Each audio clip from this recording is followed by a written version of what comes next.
अस्सलाम वालेकुम, आप देख रही हैं आवाज न्यूज और मैं हूं इरम चौधरी। ओआईसी का गजा मुहासरा खत्म और इंसानी इमदाद की फराहमी का मुतालबा।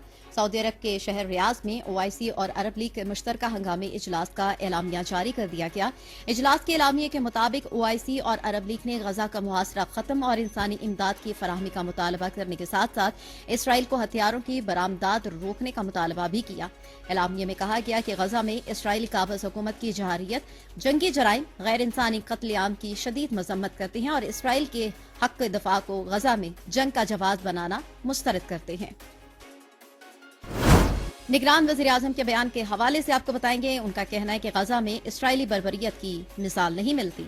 निगरान वज़ीर आज़म अनवारुल हक काकड़ का कहना है कि गजा में इंसानी अलमिया जन्म ले रहा है, इसराइली बर्बरियत की कोई मिसाल नहीं मिलती। निगरान वज़ीर आज़म ने रियाज में मीडिया से गुफ्तगू के दौरान आलमी ताकतों से मुतालबा करते हुए कहा कि अहले गजा की इमदाद के लिए फौरी तौर पर राहदारी का क़याम अमल में लाया जाए। फौरी तौर पर इसराइली जहारियत को बंद होना चाहिए। कहा फलस्तीनी जख्मियों को इलाज मुआवजे की सहूलत फराहम की जाए। मुतासरा अफराद को पीने के पानी और खुराक फराहमी तरजीह होनी चाहिए। उनका ये भी कहना था कि हमारी पहले तरजीह और तशद्दुद कार्रवाइयां फौरी तौर पर रोकना है। नहत्ते शहरियों के खिलाफ फौजी ताकत का इस्तेमाल किसी सूरत काबिल कबूल नहीं।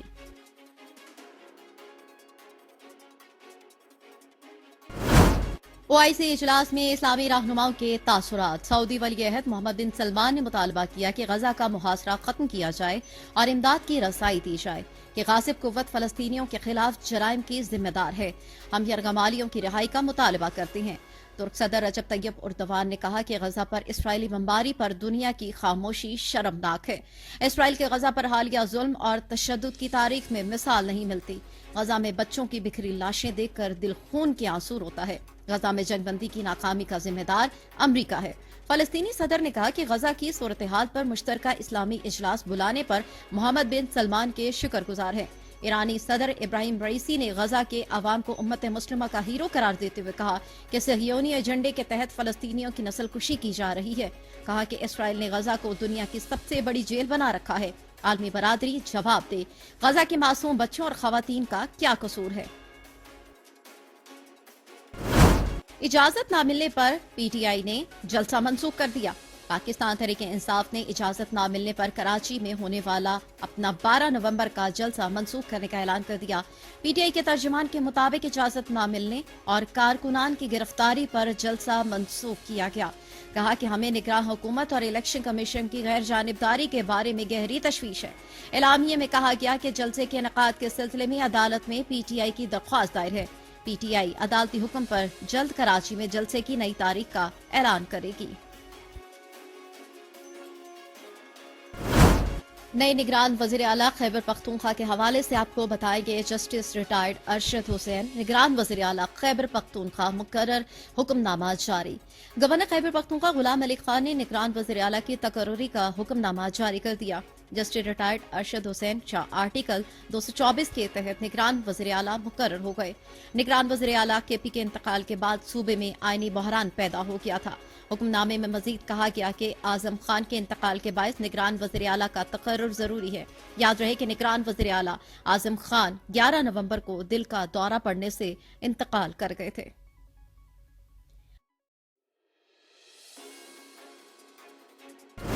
शामिल करेंगे कुछ मजीद खबरें। पाकिस्तान तहरीक इंसाफ ने पीडीएम की हुकूमत की कारकर्दगी पर व्हाइट पेपर जारी कर दिया।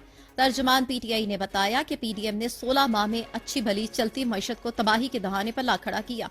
महंगाई ने कुव्वत खरीद खत्म कर दी और गुर्बत की शरह में तेजी से इजाफा हुआ। उन्होंने बताया कि पीडीएम हुकूमत में पाकिस्तानी रुपया तकरीबन 122 दर्जे तक की बदतरीन बेकदरी का शिकार हुआ।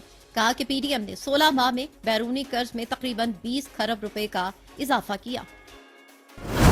यूनिसेफ की रिपोर्ट के हवाले से आपको बताएं, जिनका कहना है कि गजा में बच्चों के लिए कोई जगह महफूज नहीं। यूनिसेफ ने कहा कि गजा में बच्चों के लिए कोई जगह महफूज नहीं। यूनिसेफ के तर्जुमान टोबी फ्रेकर के मुताबिक गजा के अस्पतालों के अंदर की सूरत हाल अलमनाक है। अशफा अस्पताल में कबल अज वक्त पैदाइश वाले बच्चे जिंदगी की जंग लड़ रहे हैं। तर्जुमान यूनिसेफ ने कहा कि तसव्वुर करें आप उन बच्चों में किसी के वालिदैन हों और कुछ न कर सकते हों तो ये हकीकी अलमिया है। टोबी फ्रेकर के मुताबिक वशियाना बमबारी से बच्चों को महफूज रखने के लिए दुनिया को हरकत में आना होगा। सऊदी अरब में 17,000 से ज्यादा गैर कानूनी तारकीन गिरफ्तार। सऊदी अरब में एक हफ्ते के दौरान 17,000 से ज्यादा गैर कानूनी तारकीन को गिरफ्तार कर दिया गया। अरब मीडिया की रिपोर्ट के मुताबिक मुमलिकत में 2 से 11 नवंबर के दरमियान 17,305 गैर कानूनी तारकीन वतन गिरफ्तार किए गए। रिपोर्ट के मुताबिक गिरफ्तार शुदगान में से 10,804 अकामा कवानीन की खिलाफ वर्जी, 3,890 सरहदी कवानीन की खिलाफ वर्जी, जबकि 2,611 तारकीन लेबर कवानीन की खिलाफ वर्जी में मुलव्विस पाए गए। इसी अरसे के दौरान 626 अफराद को सरहद अबूर करके मुल्क में गैर कानूनी तौर पर दाखिल होने की कोशिश पर गिरफ्तार किया गया। सिंध फूड अथॉरिटी की टीम का PIA transit kitchen airport Karachi का मुआयना। Director general Sindh food authority Agha Fakhar Hussain ने सिंध फूड अथॉरिटी जिला मलीर के अफसरान के साथ कराची एयरपोर्ट पर कायम PIA ट्रांजिट किचन का मुआयना किया। किचन में सफाई सुथराई की सूरत हाल खराब पाई गई। अमला भी गैर तरबियत याफ्ता पाया गया। सफाई सुथराई की नाक़िस सूरत हाल पर किचन इंतजामिया पर 2 लाख रुपए जुर्माना आयद कर दिया। Director general Sindh food authority Agha Fakhar Hussain ने किचन इंतजामिया के अमले को तरबियत देने की हिदायत दी। इस मौके पर आगा फखर हुसैन का कहना था कि खाने पीने से वाबस्ता अफराद सिंध फूड अथॉरिटी के SOPs की पाबंदी करें। गुलशन ममार के इलाके अफगान कैंप में combing search operation. SSP west Mehroz Ali की जेर निगरानी इंटेलिजेंस बुनियादों पर अफगान कैंप ब्लॉक B में कॉम्बिंग ऑपरेशन गैर कानूनी तौर पर मुकीम गैर मुल्कियों को ट्रेन करने के लिए किया गया। कॉम्बिंग या सर्च ऑपरेशन के दौरान 300 से ज्यादा घरों की तलाशी ली गई और 18 गैर कानूनी गैर मुल्कियों को डिटेन किया गया। सर्च ऑपरेशन के दौरान बायोमेट्रिक तलाश डिवाइस और SVAS डिवाइस की मदद से मुतादिद मुश्तबा अफराद की तस्दीक की गई। हुकूमत पाकिस्तान की पॉलिसी के मुताबिक जिला वेस्ट में गैर कानूनी तौर पर मुकीम गैर मुल्कियों को डिटेन करने के लिए मुख्तलिफ औकात में जिले के मुख्तलिफ इलाकों में सर्च ऑपरेशन किए जाएंगे। आवाज न्यूज से फिल वक्त इतना ही। मजीद खबरों और अपडेट्स के लिए देखते रहिए आवाज न्यूज।